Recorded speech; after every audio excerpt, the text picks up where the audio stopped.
आज हम लोक प्रशासन के अंतर्गत क्या देखेंगे? नौकरशाही। नौकरशाही किसे कहते हैं? नौकरशाही क्या होता है? आधुनिक समय यानी कि आज के समय में राजनीतिक कार्यपालिका क्या होती है?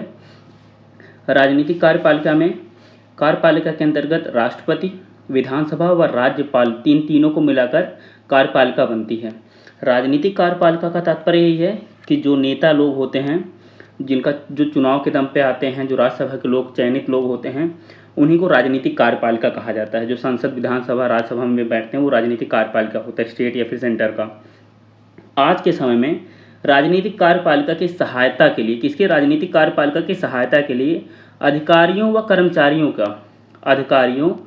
कर्मचारियों के विशाल संगठन की आवश्यकता होती है। आज के समय में राजनीतिक कार्यपालिका को चलाने के लिए बहुत से अधिकारियों व कर्मचारियों की आवश्यकता होती है। ये अधिकारी राजनीतिक कार्यपालिका का अंग नहीं होते हैं। ये जो अधिकारी होते हैं जो राजनीतिक कार्यपालिका की सहायता करते हैं, ये राजनीतिक कार्यपालिका के अंग नहीं हैं, बल्कि अस्थायी कार्यपालिका का निर्माण करते हैं। एक है राजनीतिक कार्यपालिका, दूसरा है अस्थायी कार्यपालिका। राजनीतिक कार्यपालिका के अंतर्गत नेता लोग आते हैं, राज्यसभा, विधानसभा, राष्ट्रपति।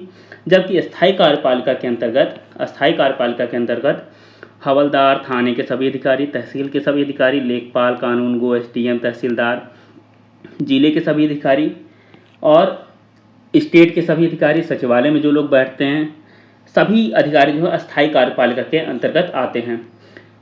ये जो अधिकारी हैं ये राजनीतिक कार्यपालिका का अंग नहीं होते, बल्कि अस्थायी कार्यपालिका का निर्माण करते हैं। अधिकारियों के समुच्चय को अधिकारी वर्ग या अधिकारी तंत्र की संज्ञा दी जाती है। इन्हीं अधिकारियों के समुच्चय को अधिकारी तंत्र या फिर नौकरशाही भी कहा जाता है। इन्हें नौकरशाही क्यों कहा जाता है, हम ये भी जान लेते हैं। ये अधिकारी सरकार के नौकर होकर भी सरकार का संचालन करते हैं। ये सरकार के नौकर हैं। सरकार यानी कि राजनीतिक कार्यपालिका उसके नौकर हैं, लेकिन नौकर होते हुए भी सरकार का संचालन करते हैं। सरकार का संचालन कैसे करते हैं?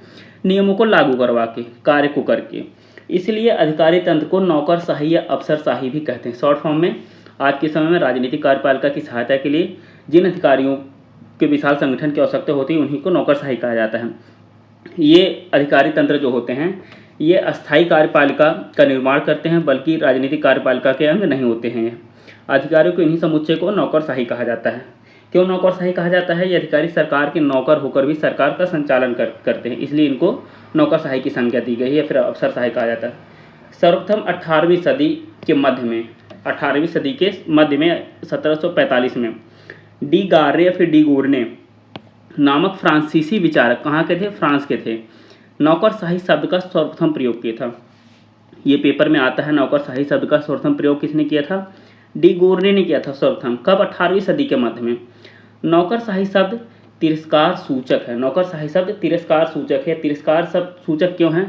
नौकरशाही शब्द को लोग बहुत ही घृणित रूप से देखते हैं। ये ऐसा क्यों कहते हैं, आगे देखेंगे हम। जबकि अधिकारी तंत्र, किसी को अधिकारी बोला जाता है तो वो आपत्तिजनक नहीं बल्कि वो गौरवान्वित महसूस करता है। लोकतंत्र के अंतर्गत अधिकारी प्रशासन के विविध कार्यों के विशेषज्ञ होते हैं।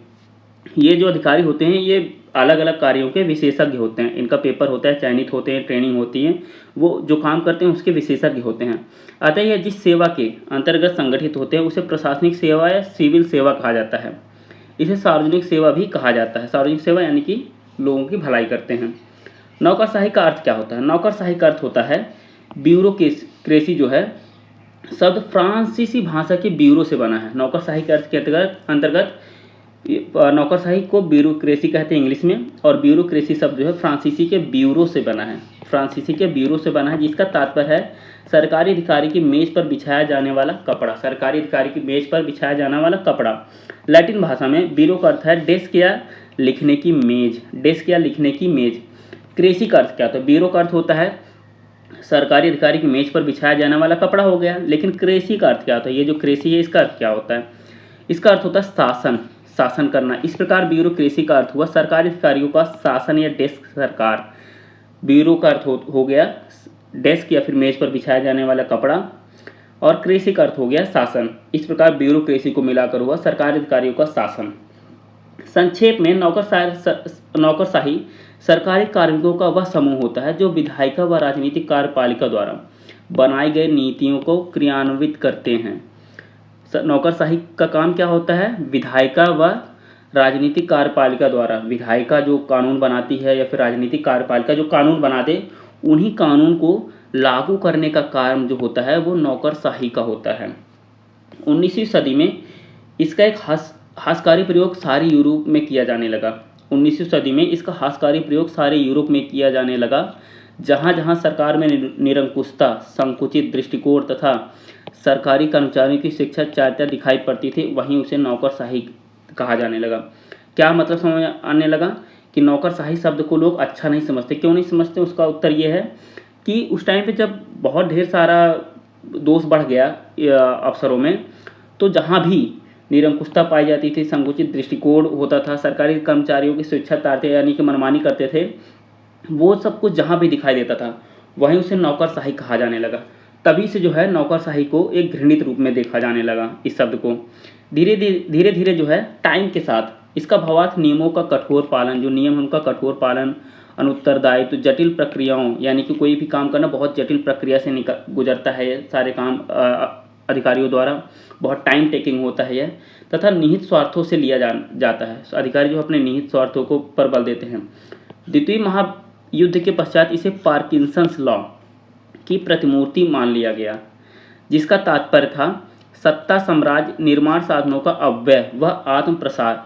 पार्किंसंस लॉ का तात्पर्य काम में वृद्धि न होने पर भी कर्मचारी वर्ग की संख्या का बढ़ते चले जाना। यह भी आया है कि यह कौन बोलता है कि काम में वृद्धि न होने पर भी कर्मचारी वर्ग की संख्या का बढ़ते चले जाना? कौन बोलता है?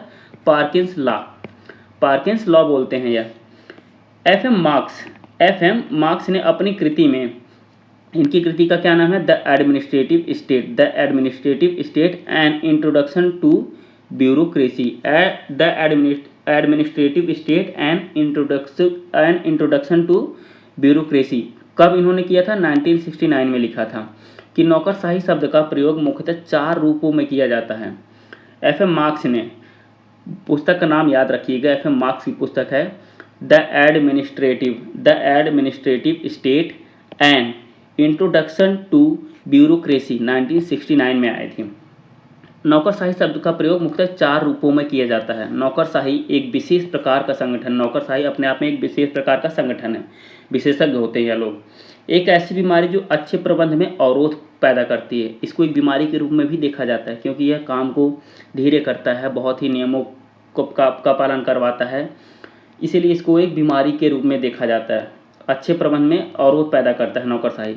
नौकरशाही एक बड़ी सरकार है। यह आर्थिक व सामाजिक व्यवस्था से जुड़ा एक विशाल संगठन है।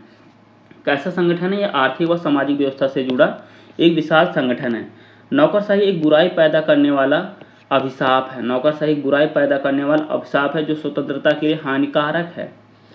आगे है मैक्स वेबर जैसे विचारक जहां नौकरशाही को सामूहिक क्रियाओं का तार्किकीकरण मानते हैं। मैक्स वेबर जहां नौकरशाही को सामूहिक क्रियाओं का तार्किकीकरण मानते हैं, वहीं माइकल कोजियर, कौन? माइकल कोजियर, इनके अनुसार नौकरशाही एक अस्पष्ट शब्द है। माइकल कोजियर क्या बोलते हैं? नौकरशाही एक अस्पष्ट शब्द है। याद रखिए कौन बोलता है नौकरशाही को अस्पष्ट? तो जवाब होगा माइकल कोजियर। एफ.एम. मार्क्स का कथन सही प्रतीत होता है। एफ.एम. मार्क्स का कथन सही प्रतीत होता है, ये याद रखिएगा। करोड़ों लोगों ने नौकरशाही शब्द नहीं सुना, परंतु जिस किसी ने भी सुना है वह या तो इसके प्रति शंकालु है अथवा यह समझता है कि नौकरशाही शब्द किसी न किसी बुरी बात से संबंधित है। यह कथन आया हुआ है पेपरों में, इसलिए आप इसको याद रखिए। करोड़ों लोगों ने नौकरशाही शब्द नहीं सुना, परंतु जिस किसी ने भी सुना है वह या तो इसके प्रति शंकालु है अथवा यह समझता है कि नौकरशाही शब्द किसी भी बुरी आदत से संबंधित है। जर्मनी के प्रसिद्ध समाजशास्त्री मैक्स वेबर, ये बहुत ही महत्वपूर्ण हैं, ये देखिएगा भी। 1864 से 1920 के बीच में इनका जीवन काल था। इन्होंने अपनी कृति, मैक्स वेबर की कृति है theory of economic and social organisation, 1920 में दिया था ये इन्होंने। नौकरशाही का जो आइडियल मॉडल दिया, कौन दिया था? मैक्स वेबर ने ही नौकरशाही का आइडियल मॉडल दिया था। उसके बाद नौकरशाही जो है राजनीतिक अध्ययन का मुख्य विषय बन गया था। नौकरशाही का जो मुख्य विषय बन गया राजनीति विज्ञान का, राजनीति अध्ययन का, मैक्स वेबर की देन है वह। वेबर ने नौकरशाही का अनुभाविक विश्लेषण नहीं किया है, अनुभाविक विश्लेषण नहीं किया, बल्कि केवल एक आदर्श प्रकार का अध्ययन किया है। इन्होंने केवल एक आदर्श प्रकार का ही अध्ययन किया था मैक्स वेबर ने। हम जान लेते हैं, इतना पढ़ लिए नौकरशाही के कार्य का क्या होते हैं। सरकार के कानूनों व नीतियों को लागू करना होता है नौकरशाही अधिकारियों का काम। जो सरकार ने कानून बनाए और नीति बनाए उनको लागू करना होता है। सरकार को नीति निर्माण में सहायता देना होता है। जब लोग कानून बना रहे होते हैं, नियमों के बारे में अधिकारी जो है बताते हैं, नीति निर्माण में सहायता देते हैं। जनहितों का स्पष्टीकरण व सामूहिकरण करते हैं नौकरशाही अधिकारी तंत्र ही। सरकारी मशीनरी नीति निर्माण में सलाह व नीति क्रियान्वयन के दौरान हित समूहों व दबाव समूहों के संपर्क में आती, अतः जनहितों की उसी के आधार पर पूर्ति करती है। अगला है नौकरशाही के कार्य में राजनीतिक व्यवस्थाओं में स्थिरता निरंतरता लाता है। कौन? नौकरशाही। निष्पक्ष, तटस्थ, अस्थायी नौकरशाही राजनीतिक व्यवस्थाओं में अस्थायित्व लाता है। अस्थायी नौकरशाही राजनीतिक व्यवस्थाओं में अस्थायित्व लाता है, विशेषकर विकासशील देशों में जहां मंत्री और सरकारें आती जाती रहती हैं। जिस देश में, जैसे पाकिस्तान में होता है, जहाँ की सरकारें बदलती रहती हैं, उस देश का संचालन केवल नौकरशाही के माध्यम से ही होता है। वहाँ पर जो है नौकरशाही व्यवस्था को निरंतरता प्रदान करती है। नौकरशाही के शक्तिशाली होने का कारण क्या है? मुख्य कारण क्या है? नीति निर्माण में की प्रक्रिया में नौकरशाही का शामिल होना। जो भी नीति निर्माण होती है उसमें नौकरशाही शामिल होते हैं, अधिकारी शामिल होते हैं। मंत्रियों व नौकरशाहों के मध्य तार्किक चयन संबंध। मंत्रियों व नौकरशाहों के मध्य तार्किक चयन संबंध क्या मतलब है? मंत्री जो है अपने लाभ के लिए नौकरशाही जो अधिकारी होते हैं उनका प्रयोग करते हैं, और जो नौकरशाही अधिकारी तंत्र होता है वो मंत्रियों का प्रयोग करता है अपने प्रमोशन के लिए, अपने विकास के लिए। मंत्री अपने बुरे काम के लिए अधिकारियों का प्रयोग करते हैं और अधिकारी जो है वो काम करके अपने प्रमोशन की पूर्ति करवाते हैं। इस वजह से नौकरशाही की शक्तिशाली होने का ये प्रमुख कारण है। नौकरशाहों का विशेष सम्मान व उनकी विशेषज्ञता सबसे महत्वपूर्ण है कि नौकरशाही जो होते हैं, जो अधिकारी होते हैं, वो अपने काम में विशेषज्ञ होते हैं। उनके अलावा वह कार्य हर कोई नहीं कर सकता है।